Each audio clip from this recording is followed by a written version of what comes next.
Hi everyone, I'm Cheryl and welcome to the Sewing Room channel, and this is your tip of the week. I have a simple philosophy when it comes to sewing and crafts. There are no rules, only suggestions. So as you gain more and more experience, you'll learn different ways of attacking different projects. You don't always need to make it the same way every time. There are other ways of doing things. But for those of you that are new to sewing, you come along and you stumble onto something where it's got something on it you just absolutely hate. And many of you viewers tell me you hate binding. So I had, fairly recently bought a pattern to make a dog vest, and I was thinking about making it into a tutorial when I realized that it had binding on it. And I thought, well, this isn't gonna go very well. But I thought it was a good example to show you how you can see something like that and how you can easily change it and use a different method.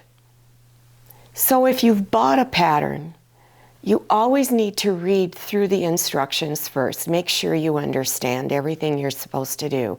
For those of you who don't understand pattern terminology and symbols that's on it, I have a detailed tutorial on how to read a clothing pattern.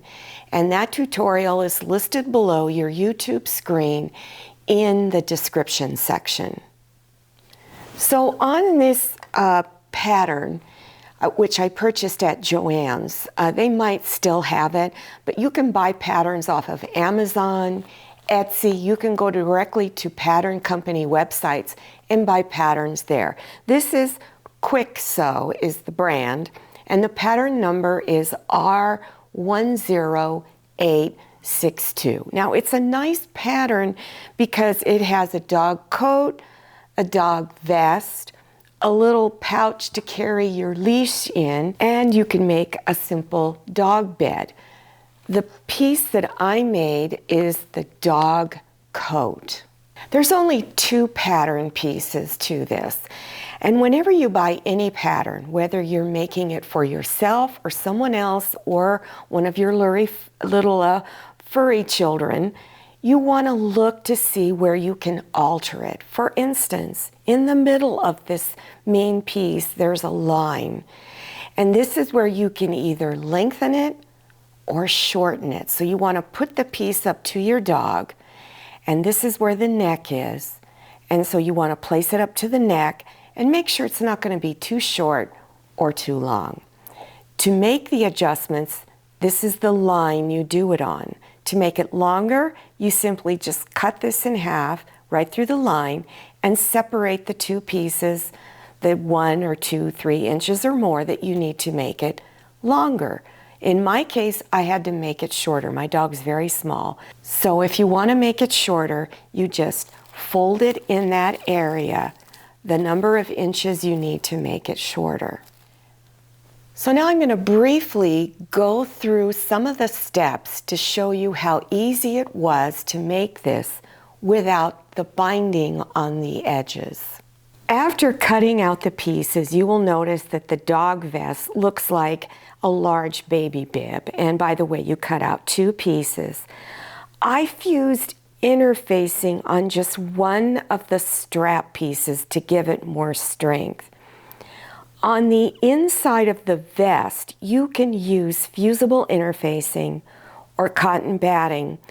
I chose to use extra loft polyester batting, and the reasoning behind that was I happened to have a couple of small pieces from another project that I wanted to use up. So it wasn't large enough, so I cut into 2 pieces and did a whip stitch to hold the 2 pieces together. You can use straight pins. I used clips to hold all the layers of fabric together. At the bottom edge of the main coat piece, you want to leave an opening to turn the garment front side out.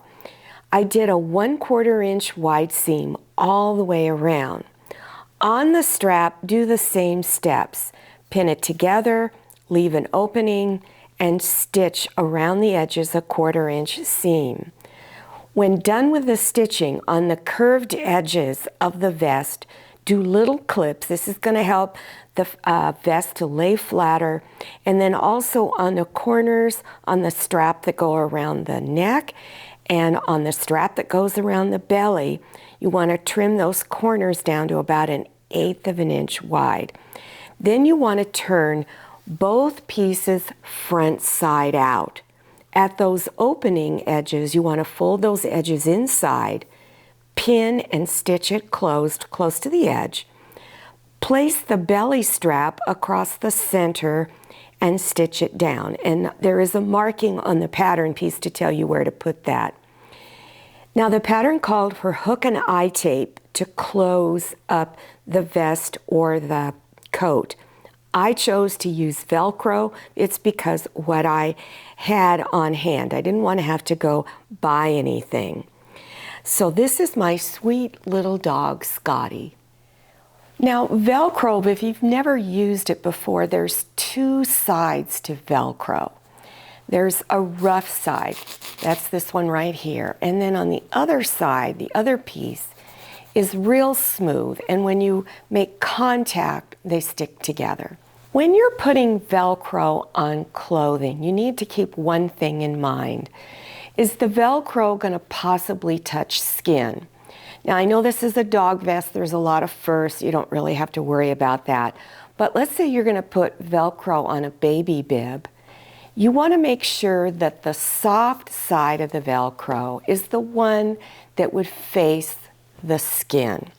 So here's the dog neck up here, and this is going to wrap underneath the dog neck. So I have the rough side facing away from the neck and the smooth side facing towards the neck. So in case you don't have it on straight and it rubs against the skin, especially in the case of a baby, it's not going to hurt them. And when you're doing the belly strap, you want to keep the same thing in mind.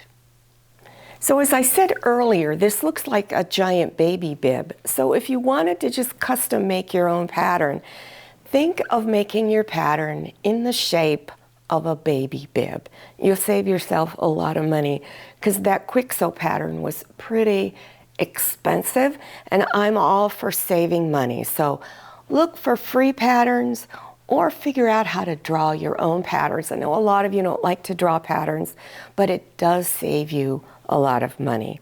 Well, I hope this tip was helpful to you and you learned something new. I know a lot of you have been requesting I do a dog vest or dog coat. So I hope this was helpful to you on whatever you decide to make for your little fur baby.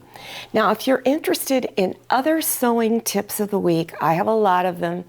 There's going to be a playlist listed below your YouTube screen. I also have beginners sewing machine tips in which you'll learn how to use different presser feet and other accessories for your sewing machine. And all these items you see behind me, there's going to be links to all of those items too. It's all in the description section. You scroll down below your YouTube screen, click on the words show more, and it will expand open and you will see the links. Also, I want to remind you, don't forget to follow me on Instagram and make sure you go and check out my Facebook page. Thank you so much for watching. I'll see you next time, and happy sewing.